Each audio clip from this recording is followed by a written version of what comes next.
Somnifère, le podcast. Bonsoir à toutes et à tous, nous sommes le dimanche 11 septembre et je suis très heureux de vous retrouver ce soir pour la reprise de notre rendez-vous quotidien. Somnifère vous propose de commencer la saison avec la lecture d'un grand classique d'Hans Christian Andersen, La Petite Sirène. J'en profite pour remercier tous ceux d'entre vous qui ont participé au questionnaire que j'ai mis en ligne sur les réseaux sociaux cet été. Vos messages m'ont fait très plaisir et vos réponses m'ont été très utiles pour la préparation de cette nouvelle saison. Je vous souhaite une excellente nuit et maintenant place à notre séance de relaxation. La séance de relaxation. La plupart d'entre nous avons repris le chemin du travail, des études ou des responsabilités. Septembre est souvent un mois particulièrement chargé, particulièrement intense et exigeant. Il est normal de ressentir un petit coup de blues avec la reprise du train-train quotidien, de ne pas être toujours très motivé, d'avoir une petite baisse de morale. C'est pourquoi il est important d'y aller en douceur, de se ménager, d'être indulgent avec soi-même et de s'accorder des moments de détente. Je vous propose qu'on accueille cette reprise avec optimisme, car la rentrée, c'est aussi la période des nouveaux départs, des nouvelles opportunités, des nouvelles rencontres. On commence un nouveau chapitre, on découvre de nouvelles choses, on a de nouveaux projets, on tire de nouveaux enseignements, on apprend à connaître de nouvelles personnes. Tout cela crée une infinité de possibilités. Pour l'heure, je vous propose qu'on mette toutes nos préoccupations de côté, qu'on adopte une position confortable, qu'on ferme les yeux et qu'on s'autorise à doucement refermer ce week-end et à déconnecter.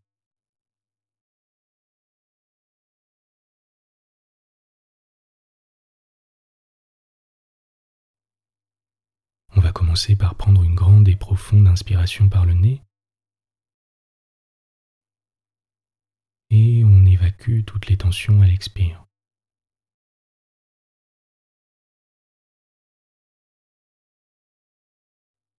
Une nouvelle fois, une grande et profonde inspiration par le nez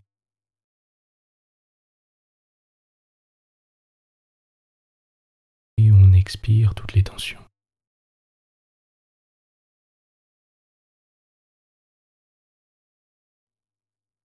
Pendant la prochaine minute, on ne va rien faire d'autre que d'observer notre position sur le matelas.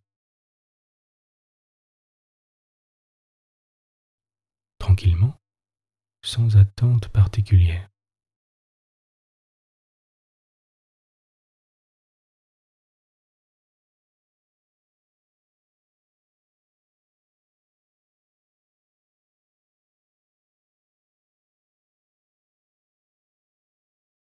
Observez votre respiration s'adoucir progressivement.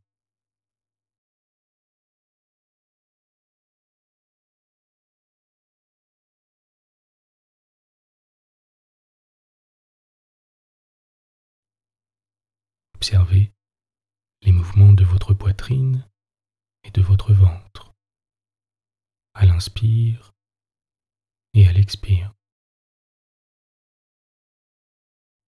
qui montent et qui descendent.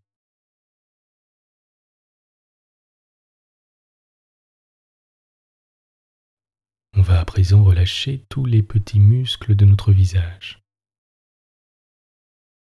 La mâchoire qui se desserre,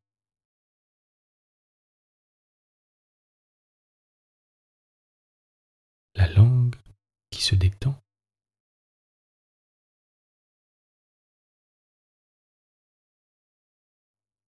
le front et l'espace entre les deux sourcils qui se déplissent.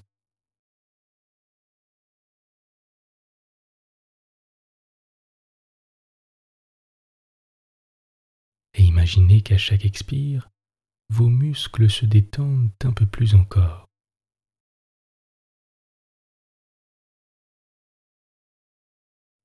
À chaque expire, votre corps s'enfonce encore un peu plus dans le matelas.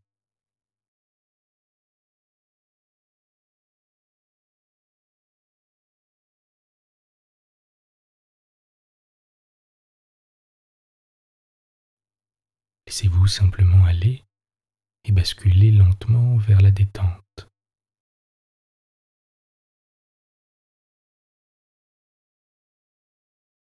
Portez à présent votre attention sur vos deux pieds et sentez comme une douce sensation de détente les envelopper.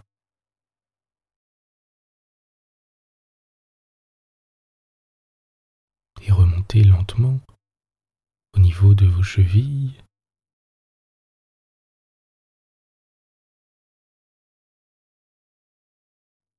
vos mollets,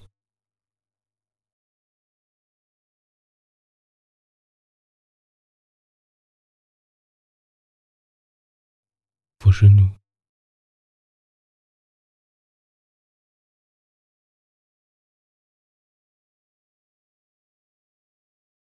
vos cuisses,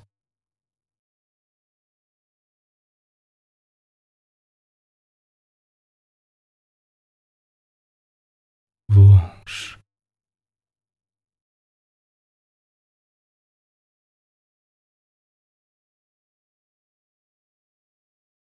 votre ventre qui continue de vous bercer tranquillement.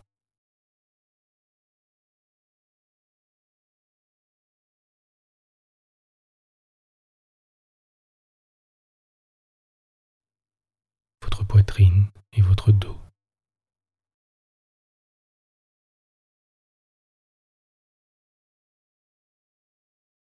Vos épaules qui sont complètement relâchées.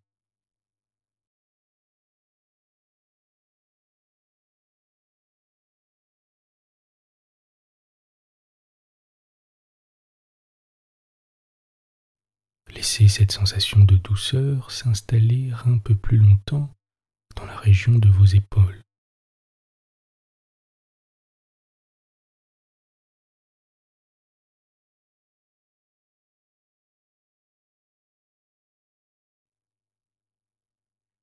Avant de rejoindre votre nuque tranquillement.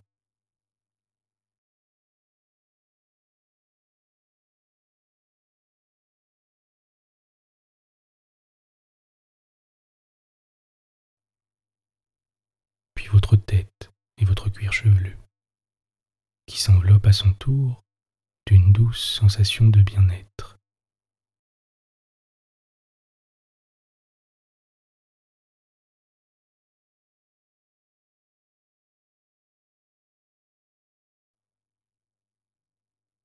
Ne faites rien d'autre à présent que de profiter de cet état de détente et de quiétude.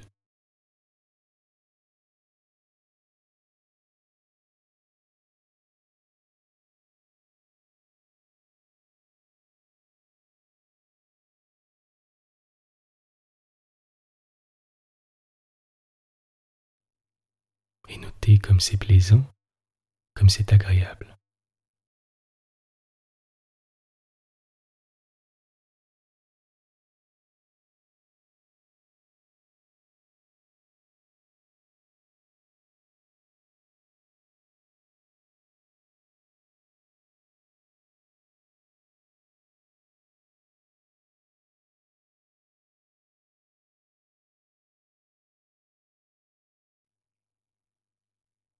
Vous êtes calme et détendu. L'histoire du soir. Hans Christian Andersen, La petite sirène.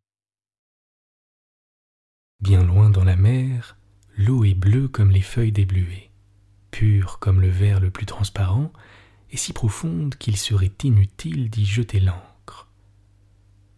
Il faudrait y entasser une quantité infinie de tours d'église les unes sur les autres pour mesurer la distance du fond à la surface. C'est là que demeure le peuple de la mer. Mais n'allez pas croire que ce fond se compose seulement de sable blanc. Non, il y croît des plantes et des arbres bizarres, et si souples que le moindre mouvement de l'eau les fait s'agiter comme s'ils étaient vivants.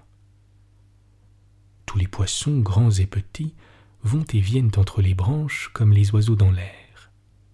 À l'endroit le plus profond se trouve le château du roi de la mer, dont les murs sont de corail, les fenêtres de belle ambre jaune, et le toit de coquillages qui s'ouvre et se ferme pour recevoir l'eau ou pour la rejeter. Chacun de ces coquillages renferme des perles brillantes dont la moindre d'entre elles ferait honneur à la couronne d'une reine. Depuis plusieurs années, le roi de la mer était veuf et sa vieille mère dirigeait sa maison. C'était une femme spirituelle, mais si fière de son rang qu'elle portait 12 huîtres à sa queue, tandis que les autres grands personnages n'en portaient que 6. Elle méritait des éloges pour les soins qu'elle prodiguait à ses 6 petites filles, toutes princesses charmantes. Cependant, la plus jeune était plus belle encore que les autres. Elle avait la peau douce et diaphane comme une feuille de rose, les yeux bleus comme un lac profond, mais elle n'avait pas de pieds.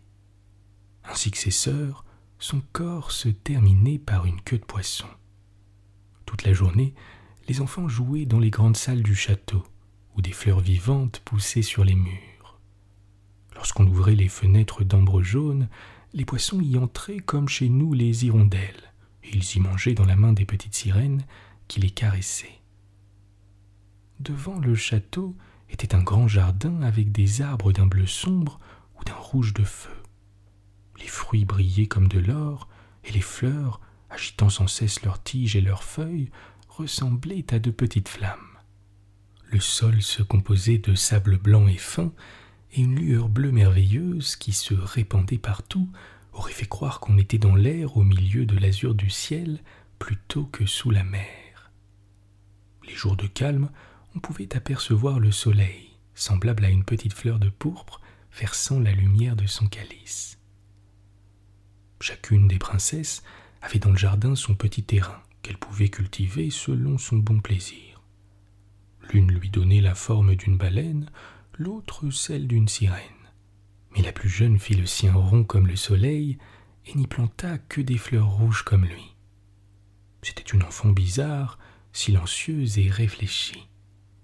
Lorsque ses sœurs jouaient avec différents objets provenant des bâtiments naufragés, elle s'amusait à parer une jolie statuette de marbre blanc représentant un charmant petit garçon.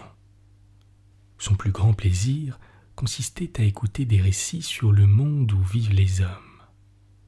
Toujours, elle priait sa vieille grand-mère de lui parler des vaisseaux, des villes, des hommes et des animaux. Elle s'étonnait surtout que sur la terre les fleurs exhalassent un parfum qu'elles n'ont pas sous les eaux de la mer, et que les forêts y fussent vertes. Elle ne pouvait pas s'imaginer comment les poissons chantaient et sautillaient sur les arbres. La grand-mère appelait les petits oiseaux des poissons, sans quoi elle ne se serait pas fait comprendre. « Lorsque vous aurez 15 ans, dit la grand-mère, je vous donnerai la permission de monter à la surface de la mer et de vous asseoir au clair de la lune sur des rochers pour voir passer les grands vaisseaux, et peut-être faire connaissance avec les forêts et les villes. » L'année suivante, l'aînée des sœurs allait atteindre sa 15e année. Comme il n'y avait qu'une année de différence entre chaque sœur, la plus jeune devait encore attendre 5 ans pour sortir du fond de la mer. Mais l'une promettait toujours à l'autre de lui faire le récit des merveilles qu'elle aurait vues à sa première sortie, car leur grand-mère ne parlait jamais assez, et il y avait tant de choses qu'elle brûlait de savoir. La plus curieuse, c'était certes la plus jeune. Souvent, la nuit, elle se tenait auprès de la fenêtre ouverte, cherchant à percer de son regard l'épaisseur de l'eau bleue que les poissons battaient de leurs nageoires. Elle aperçut en effet la lune et les étoiles, mais elle lui paraissait toute pâle et considérablement grossie par l'eau. Lorsqu'un nuage noir les voilait, elle savait que c'était une baleine ou un navire chargé d'hommes qui nageait au-dessus d'elle. Certes, ces hommes ne pensaient pas qu'une charmante petite sirène étendait au-dessous d'eux ses mains blanches vers la carène. Le jour vint où la princesse aînée atteignit sa 15e année et elle monta à la surface de la mer. À son retour, elle avait 1000 choses à raconter. « Oh, disait-elle, c'est délicieux de voir, étendu au clair de la lune sur un banc de sable, au milieu de la mer calme, les rivages de la grande ville où les lumières brillent comme des centaines d'étoiles. D'entendre la musique harmonieuse, le son des cloches des églises et tout ce bruit d'hommes et de voitures. » Oh, comme sa petite sœur l'écoutait attentivement. Tous les soirs, debout à la grande fenêtre, regardant à travers l'énorme masse d'eau, elle rêvait à la grande ville, à son bruit, à ses lumières, et elle croyait entendre sonner les cloches tout près d'elle. L'année suivante, la seconde des sœurs reçut la permission de monter. Elle sortit sa tête de l'eau au moment où le soleil touchait à l'horizon, et la magnificence de ce spectacle la ravit au dernier point. Tout le ciel, disait-elle à son retour, ressemblait à de l'or, et la beauté des nuages était au-dessus de tout ce qu'on peut imaginer. Ils passaient devant moi, rouges et violets, et au milieu d'eux volait vers le ciel, comme un long voile blanc, une bande de cygnes sauvages. Moi aussi j'ai voulu nager vers le grand astre rouge, mais tout à coup, il a disparu, et la lueur rose qui teignait la surface de la mer, ainsi que les nuages, s'évanouit bientôt. Puis vint le tour de la troisième sœur. C'était la plus hardie, aussi elle remonta le cours d'un large fleuve. Elle vit d'admirables collines plantées de vignes, de châteaux et de fermes, situées au milieu de forêts superbes. Elle entendit le chant des oiseaux, et la chaleur du soleil la força à se plonger plusieurs fois dans l'eau pour rafraîchir sa figure. Dans une baie, elle rencontra une foule de petits êtres humains qui jouaient en se baignant. Elle voulut jouer avec eux, mais ils se sauvèrent tout effrayés, et un animal noir, c'était un chien, se mit à aboyer si terriblement qu'elle fut prise de peur et regagna promptement la pleine mer. Mais jamais elle ne put oublier les superbes forêts, les collines vertes et les gentils enfants qui savaient nager, quoiqu'ils n'eussent point de queue de poisson. La quatrième sœur, qui était moins hardie, aima mieux rester au milieu de la mer sauvage, où la vue s'étendait à plusieurs lieues et où le ciel s'arrondissait au-dessus de l'eau comme une grande cloche de verre. Elle apercevait de loin les navires, pas plus grands que des mouettes, les dauphins joyeux faisaient des culbutes, et les baleines colossales lançaient des jets d'eau de leurs narines. Le tour de la cinquième arriva. Son jour tomba précisément en hiver. Aussi fit-elle ce que les autres n'avaient pas encore pu voir. La mer avait une teinte verdâtre, et partout nageaient avec des formes bizarres et brillantes comme des diamants, des montagnes de glace. Chacune d'elles, disait la voyageuse, ressemble à une perle plus grosse que les tours d'église que bâtissent les hommes. Elle s'était assise sur une des plus grandes, et tous les navigateurs se sauvaient de cet endroit où elle abandonnait sa longue chevelure au gré des vents. Le soir, un orage couvrit le ciel de nuées. Les éclairs brillèrent, le tonnerre gronda tandis que la mer, noire et agitée, élevant les grands monceaux de glace, les faisait briller de l'éclat rouge des éclairs. Toutes les voiles furent serrées, la terreur se répandit partout. Mais elle, tranquillement assise sur sa montagne de glace, vit la foudre tomber en zigzag sur l'eau luisante. La première fois qu'une des sœurs sortait de l'eau, elle était toujours enchantée de toutes les nouvelles choses qu'elle apercevait. Mais une fois grandie, lorsqu'elle pouvait monter à loisir, le charme disparaissait, et elle disait au bout d'un mois qu'en bas tout était bien plus gentil et que rien ne valait son chez-soi. Souvent le soir, les 5 sœurs, se tenant par le bras, montaient ainsi à la surface de l'eau. Elles avaient des voix enchanteresses comme nulle créature humaine, et si par hasard quelque orage leur faisait croire qu'un navire allait sombrer, elles nageaient devant lui et entonnaient des chants magnifiques sur la beauté du fond de la mer, invitant les marins à leur rendre visite. Mais ceux-ci ne pouvaient comprendre les paroles des sirènes, et ils ne virent jamais les magnificences qu'elles célébraient, car aussitôt le navire englouti, les hommes se noyaient, et leurs cadavres seuls arrivaient au château du roi de la mer. Pendant l'absence de ses 5 sœurs, la plus jeune restait seule auprès de la fenêtre, les suivait du regard et avait envie de pleurer. Mais une sirène n'a point de larmes, et son cœur en souffre davantage. « Oh, si j'avais 15 ans, disait-elle, je sens déjà combien j'aimerais le monde d'en haut et les hommes qui l'habitent. » Le jour vint où elle eut 15 ans. « Tu vas partir, lui dit sa grand-mère, viens que je fasse ta toilette comme à tes sœurs. » Et elle posa sur ses cheveux une couronne de lys blanc dont chaque feuille était la moitié d'une perle. Puis elle fit attacher à la queue de la princesse 8 grandes huîtres pour désigner son rang élevé. « Comme elles me font mal, dit la petite sirène. Si l'on veut être bien habillé, il faut souffrir un peu, répliqua la vieille reine. Cependant, la jeune fille aurait volontiers rejeté tout ce luxe et la lourde couronne qui pesait sur sa tête. Les fleurs rouges de son jardin lui allaient beaucoup mieux, mais elle n'osa pas faire d'observation. « Adieu, dit-elle, et légère comme une bulle de savon, elle traversa l'eau. Lorsque sa tête apparut à la surface de la mer, le soleil venait de se coucher, mais les nuages brillaient encore comme des roses, et l'étoile du soir étincelait au milieu du ciel. L'air était doux et frais, la mer paisible. Près de la petite sirène se trouvait un navire à 3 mâts. Il n'avait qu'une voile dehors à cause du calme, et les matelots étaient assis sur les vergues et sur les cordages. La musique et les chants y résonnaient sans cesse, et à l'approche de la nuit, on alluma 100 lanternes de diverses couleurs suspendues au cordage. On aurait cru voir les pavillons de toutes les nations.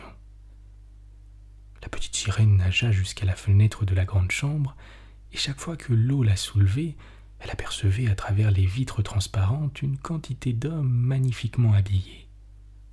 Le plus beau d'entre eux était un jeune prince aux grands cheveux noirs, âgé d'environ 16 ans, et c'était pour célébrer sa fête que tous ces préparatifs avaient lieu. Les matelots dansaient sur le pont, et lorsque le jeune prince s'y montra, 100 fusées s'élevèrent dans les airs, répandant une lumière comme celle du jour. La petite sirène eut peur et s'enfonça dans l'eau, mais bientôt elle reparut, et alors toutes les étoiles du ciel semblèrent pleuvoir sur elle. Jamais elle n'avait vu un pareil feu d'artifice. De grands soleils tournaient, des poissons de feu fendaient l'air, et toute la mer pure et calme brillait. Sur le navire, on pouvait voir chaque petit cordage, et encore mieux les hommes. Oh, que le jeune prince était beau! Il serrait la main à tout le monde, parlait et souriait à chacun, tandis que la musique envoyait dans la nuit ses sons harmonieux. Il était tard, mais la petite sirène ne put se lasser d'admirer le vaisseau et le beau prince. Les lanternes ne brillaient plus, et les coups de canon avaient cessé. Toutes les voiles furent successivement déployées, et le vaisseau s'avança rapidement sur l'eau. La princesse le suivit sans détourner un instant son regard de la fenêtre. Mais bientôt la mer commença à s'agiter. Les vagues grossissaient, et de grands nuages noirs s'amoncelaient dans le ciel. Dans le lointain brillaient les éclairs, un orage terrible se préparait. Le vaisseau se balançait sur la mer impétueuse, dans une marche rapide. Les vagues, se dressant comme de hautes montagnes, tantôt le faisaient rouler entre elles comme un cygne, tantôt l'élevaient sur leur cime.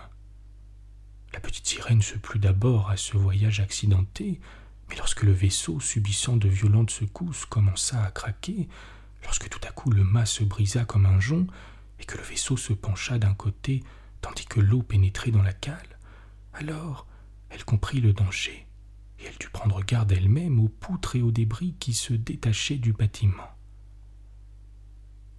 Par moments, il se faisait une telle obscurité qu'elle ne distinguait absolument rien. D'autres fois, les éclairs lui rendaient visibles les moindres détails de cette scène. L'agitation était à son comble sur le navire. Encore une secousse. Il se fendit tout à fait, et elle fit le jeune prince s'engloutir dans la mer profonde. Transportée de joie, elle crut qu'il allait descendre dans sa demeure, mais elle se rappela que les hommes ne peuvent vivre dans l'eau. Alors pour le sauver, elle traversa à la nage les poutres et les planches éparses sur la mer au risque de se faire écraser. Elle plongea profondément sous l'eau à plusieurs reprises, et ainsi elle arriva jusqu'au jeune prince au moment où ses forces commençaient à l'abandonner et où il fermait déjà les yeux près de mourir. La petite sirène le saisit, soutint sa tête au-dessus de l'eau, puis s'abandonna avec lui aux caprices des vagues. Le lendemain matin, le beau temps était revenu, mais il ne restait plus rien du vaisseau. Un soleil rouge aux rayons pénétrants semblait rappeler la vie sur les joues du prince, mais ses yeux restaient toujours fermés. La sirène déposa un baiser sur son front et releva ses cheveux mouillés. Elle lui trouva une ressemblance avec la statue de marbre de son petit jardin et fit des vœux pour son salut. Elle passa devant la terre ferme, couverte de hautes montagnes bleues à la cime desquelles brillait la neige blanche. Au pied de la côte, au milieu d'une superbe forêt verte, s'étendait un village avec une église ou un couvent.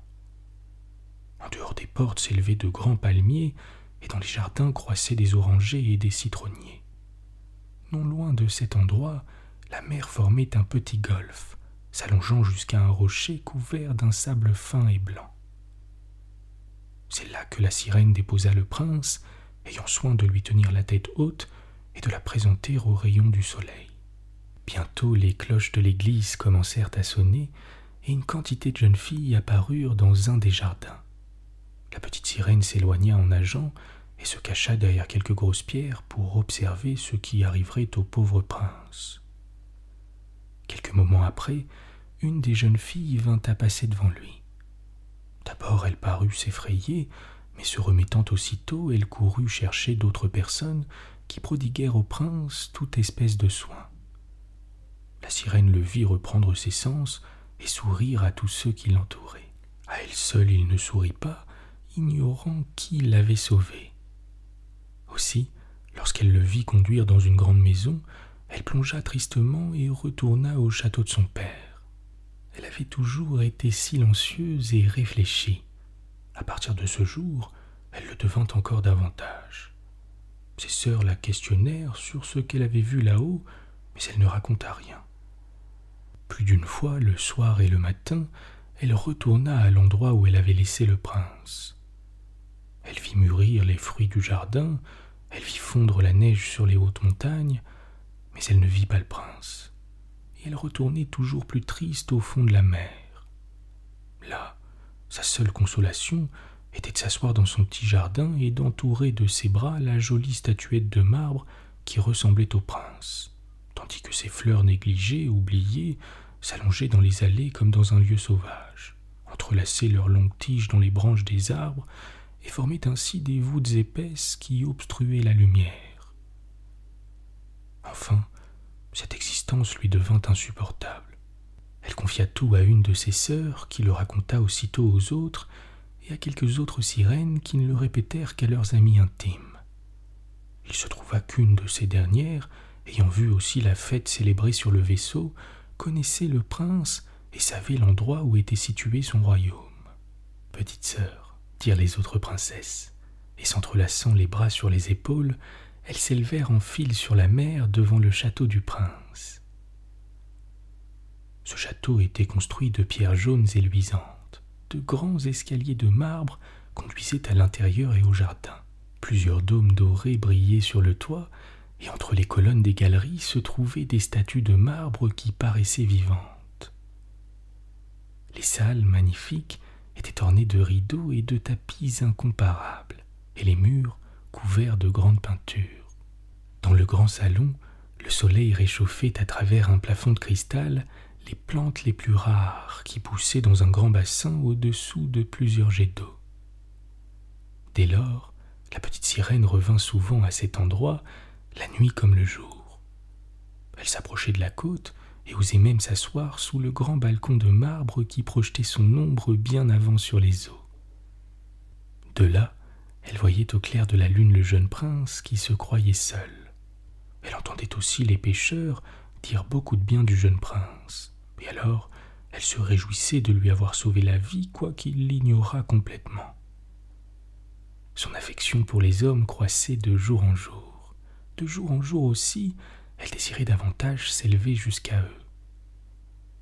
Leur monde lui semblait bien plus vaste que le sien. Il savait franchir la mer avec des navires, grimper sur les hautes montagnes au-delà des nues. Il jouissait d'immenses forêts et de champs verdoyants. Ses sœurs ne pouvant satisfaire toute sa curiosité, elle questionna sa vieille grand-mère qui connaissait bien le monde plus élevé, celui qu'elle appelait à juste titre les pays au-dessus de la mer. Si les hommes ne se noient pas, demanda la jeune princesse, est-ce qu'ils vivent éternellement? Ne meurent-ils pas comme nous? Sans doute, répondit la vieille, ils meurent, et leur existence est même plus courte que la nôtre. Nous autres, nous vivons quelquefois 300 ans, puis cessant d'exister, nous nous transformons en écume, car au fond de la mer ne se trouve point de tombe pour recevoir les corps inanimés. Notre âme n'est pas immortelle. Avec la mort, tout est fini. Nous sommes comme les roseaux verts. Une fois coupés, ils ne verdissent plus jamais. Les hommes, au contraire, possèdent une âme qui vit éternellement, qui vit après que leur corps s'est changé en poussière. Cette âme monte à travers la subtilité de l'air jusqu'aux étoiles qui brillent. Et de même que nous nous élevons du fond des eaux pour voir le pays des hommes, ainsi eux s'élèvent à de délicieux endroits, immenses, inaccessibles au peuple de la mer. Mais pourquoi n'avons-nous pas aussi une âme immortelle? Dit la petite sirène affligée. Je donnerais volontiers les centaines d'années qui me restent à vivre pour être homme, ne fût-ce qu'un jour, et participer ensuite au monde céleste. Ne pense pas à de pareilles sottises, répliqua la vieille. Nous sommes bien plus heureux ici en bas que les hommes là-haut. Il faut donc un jour que je meure. Je ne serai plus qu'un peu d'écume. Pour moi, plus de murmure des vagues, plus de fleurs, plus de soleil. N'est-il donc aucun moyen pour moi d'acquérir une âme immortelle? Un seul, répondit la grand-mère, mais à peu près impossible. Il faudrait qu'un homme conçût pour toi un amour infini, que tu lui devinsses plus cher que son père et sa mère. Alors attaché à toi de toute son âme et de tout son cœur, s'il faisait unir par un prêtre sa main droite à la tienne, en promettant une fidélité éternelle, son âme se communiquerait à ton corps et tu serais admise au bonheur des hommes. Mais jamais une telle chose ne pourra se faire. Ce qui se passe ici dans la mer pour la plus grande beauté, ta queue de poisson, ils la trouvent détestable sur la terre. Pauvres hommes, pour être beaux, ils s'imaginent qu'il leur faut 2 supports grossiers qu'ils appellent jambes. La petite sirène soupira tristement en regardant sa queue de poisson. « Soyons gais, dit la vieille. Sautons et amusons-nous le plus possible pendant les 300 années de notre existence. C'est ma foi un laps de temps assez gentil, nous nous reposerons d'autant mieux après. Ce soir, il y a bal à la cour. » On ne peut pas se faire une idée sur la terre d'une pareille magnificence. La grande salle de danse tout entière n'était que de cristal. Des milliers de coquillages énormes, rangés de chaque côté, éclairaient la salle d'une lumière bleuâtre qui, à travers les murs transparents, illuminait aussi la mer au dehors. Pendant que mes sœurs dansent dans le château de mon père, je vais aller trouver la sorcière de la mer que j'ai tant eue en honneur jusqu'à ce jour. Elle pourra peut-être me donner des conseils et me venir en aide. Et la petite sirène, sortant de son jardin, se dirigea vers les tourbillons mugissants derrière lesquels demeurait la sorcière. Jamais elle n'avait suivi ce chemin. Pas une fleur, ni un brin d'herbe n'y poussait. Le fond de sable gris et nu s'étendait jusqu'à l'endroit où l'eau, comme des meules de moulin, tournait rapidement sur elle-même, engloutissant tout ce qu'elle pouvait attraper. La princesse se vit obligée de traverser ces terribles tourbillons pour arriver au domaine de la sorcière, dont la maison s'élevait au milieu d'une forêt étrange. Tous les arbres et tous les buissons n'étaient que des polypes, moitié animaux, moitié plantes, pareils à des serpents à 100 têtes sortant de terre. Enfin, elle arriva à une grande place dans la forêt, où de gros serpents de mer se roulaient en montrant leur hideux ventre jaunâtre. Au milieu de cette place se trouvait la maison de la sorcière, construite avec les os des naufragés, et où la sorcière, assise sur une grosse pierre, donnait à manger à un crapaud dans sa main, comme les hommes font manger du sucre aux petits canaris. Elle appelait les affreux serpents ses petits poulets, et se plaisait à les faire rouler sur sa grosse poitrine spongieuse. « Je sais ce que tu veux, » s'écria-t-elle en apercevant la princesse. « Tes désirs sont stupides, néanmoins je m'y prêterai, car je sais qu'ils te porteront malheur. Tu veux te débarrasser de ta queue de poisson et la remplacer par 2 de ces pièces avec lesquelles marchent les hommes, afin que le prince s'amourage de toi, t'épouse et te donne une âme immortelle. » À ces mots, elle éclata d'un rire épouvantable qui fit tomber à terre le crapaud et les serpents. « Enfin, tu as bien fait de venir. Demain, au lever du soleil, c'eût été trop tard, et il t'aurait fallu attendre encore une année. Je vais te préparer un élixir que tu emporteras à terre avant le point du jour. Assieds-toi sur la côte et bois-le. Aussitôt ta queue se rétrécira et se partagera en ce que les hommes appellent 2 jambes. Mais je te préviens que cela te fera souffrir comme si l'on te coupait avec une épée tranchante. Tout le monde admirera ta beauté. Tu conserveras ta marche légère et gracieuse, mais chacun de tes pas te causera autant de douleur que si tu marchais sur des pointes d'épingle et fera couler ton sang. Si tu veux endurer ces souffrances, je consens à t'aider. »« Je les supporterai, » dit la sirène d'une voix tremblante, en pensant au prince et à l'âme immortelle. « Mais souviens-toi, continua la sorcière, qu'une fois changé en être humain, jamais tu ne pourras redevenir sirène. Jamais tu ne reverras le château de ton père, et si le prince, oubliant son père et sa mère, ne s'attache pas à toi de tout son cœur et de toute son âme, ou s'il ne veut pas faire bénir votre union par un prêtre, tu n'auras jamais une âme immortelle. Le jour où il épousera une autre femme, ton cœur se brisera, et tu ne seras plus qu'un peu d'écume sur la cime des vagues. »« J'y consens, » dit la princesse, pâle comme la mort. De retour sur la terre ferme, la princesse se rendit au château du prince qui reconnut immédiatement celle qui lui avait sauvé la vie. Bonne nuit. Bonne nuit.